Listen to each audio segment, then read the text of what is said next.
sagang lagi wak.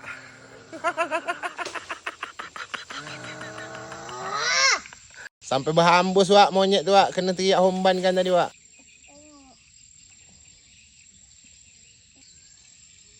Ha. Jadi wak punya cerita. Pagi ni kita angkat sagang. Cuba tengok kawan kita wak. Dari Sungai Hilir.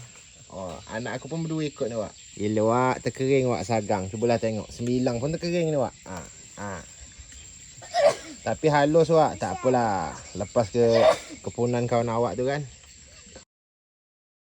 Aduh wak, rezeki mata cuma wak. Lepas. Lah mandi aku wak.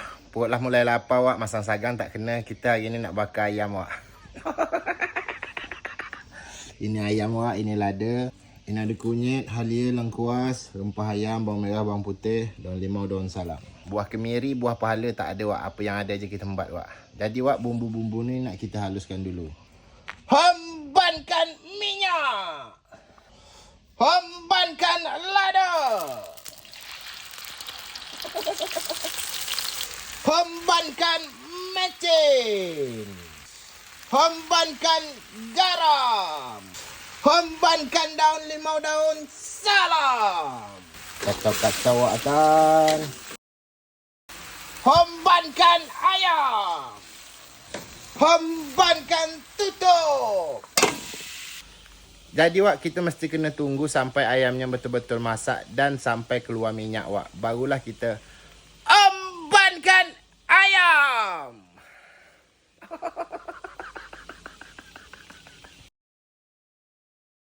Jadi macam ginilah wak tutorial dari ayam bakar saya wak ya. Oh, ini paling mantul, paling sedapnya wak. Oh.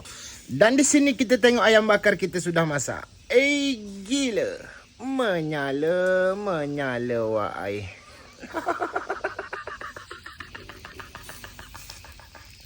Mantap betul lah ni wak.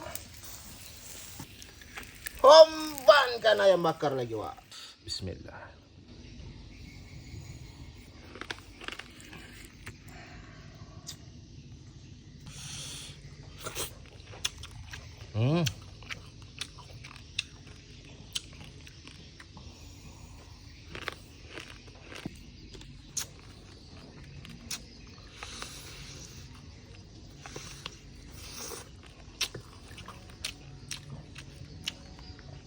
Sangat-sangat sedap.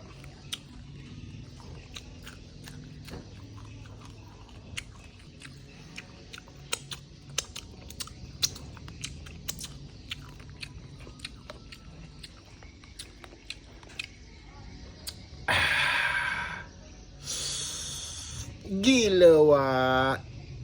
Menyala wak ai.